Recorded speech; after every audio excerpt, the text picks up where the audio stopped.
অশোকনগর স্টেশনে বনগা মাঝের হাট লোকাল অবরোধ করে বিক্ষোভ নিত্যযাত্রীদের। রেল অবরোধকে কেন্দ্র করে ব্যাপক উত্তেজনা অশোকনগর রেল স্টেশনে। দীর্ঘ 2.5 ঘন্টা ধরে চলা অবরোধে পুলিশের হঠাৎ লাঠিচার্জে আহত বেশ কয়েকজন। ঘটনায় ব্যাপক উত্তেজনা অশোকনগর রেল স্টেশনে। জানা যায়, ট্রেনের যাত্রা পথ বদল বনগা মাঝের হাট লোকাল বন্ধ করে বনগা বারাসাত লোকাল করায় আগের যাত্রাপথ রাখতে হবে। এই দাবিতে অশোকনগরের ট্রেন অবরোধ তুলতে পুলিশের ব্যাপক লাঠিচার্জ, পাল্টা পাথর বৃষ্টি, আহত পুলিশ কর্মী সহ একাধিক, আটক এক মহিলা সহ 5 অবরোধকারী। গত 2 মাস ধরে উৎসবের মরশুমে বনগা মাঝেরহাট লোকালের যাত্রাপথ পরিবর্তন করে বনগা টালা করা হলে পরে বহু নিত্যযাত্রীর ভোগান্তির শিকার হতে হয় অফিস টাইমে।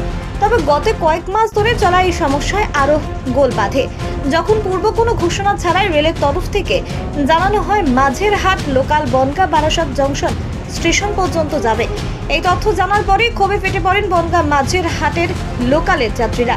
তাদের দাবি, টালা পর্যন্ত যাওয়ার পরও যে কোনো উপায়ে তারা গন্তব্যে পৌঁছতে পারছিলেন।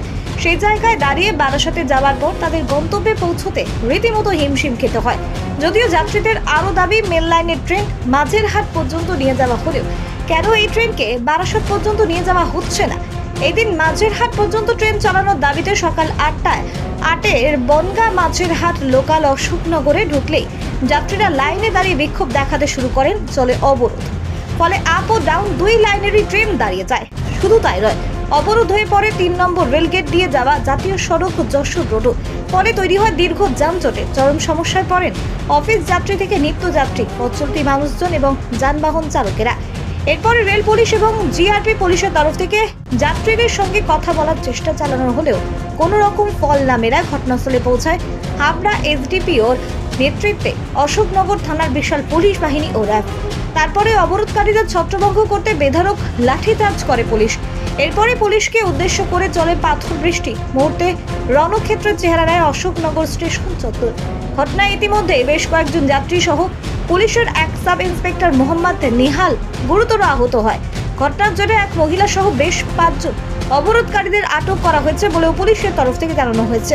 প্রায় ঘন্টা দেড়েক বাদে 9:30 নাগাদ পুলিশ ঘটনাস্থলে দাঁড়িয়ে থেকে আপ ও ডাউন 2 লাইনের ট্রেন চলাচল স্বাভাবিক করে।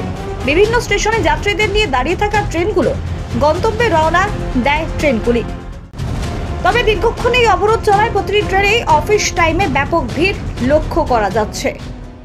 কালকে বিকেলবেলা ঘোষণা করছে আপ টু টালা অবধি যাবে, মাঝেরহাটের লোকাল টালা অবধি যাবে, সেটা আমরা মেনে নিয়েছি। আজকে দীর্ঘ আমরা 3 মাস ধরে ভুগছি। যে কাজে পুজোর আগস্টের থেকে হচ্ছে, তখন রেলের কাজ হচ্ছে, আমরা মেনে নিয়েছি। চলো, রেলের কাজ হচ্ছে, এটা বনগা থেকে মাঝেরহাট। এবার কালকে ঘোষণা করলো টালা অবধি, আমরা সেটা মেনে নিয়েছি। এবার দেখুন, যে কাজই করুক না কেন, সবারই একটা টাইম আছে, আমাদের সময় বাধা। আমাদের কালকে আমাদের ডিউটির জায়গা আমাদের ঘোষণা করে দিয়েছে, লেট হলে এবার একদিনের স্যালারি কাটা যাবে।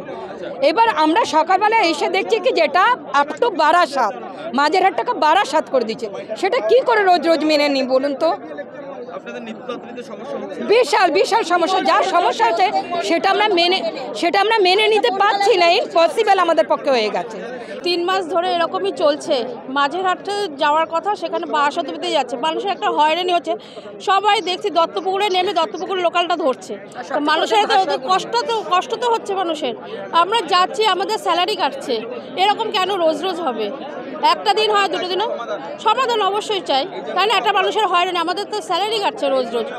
হ্যাঁ, প্রত্যেক দিন এরকমই হয়রানি হতে হচ্ছে আমাদেরকে।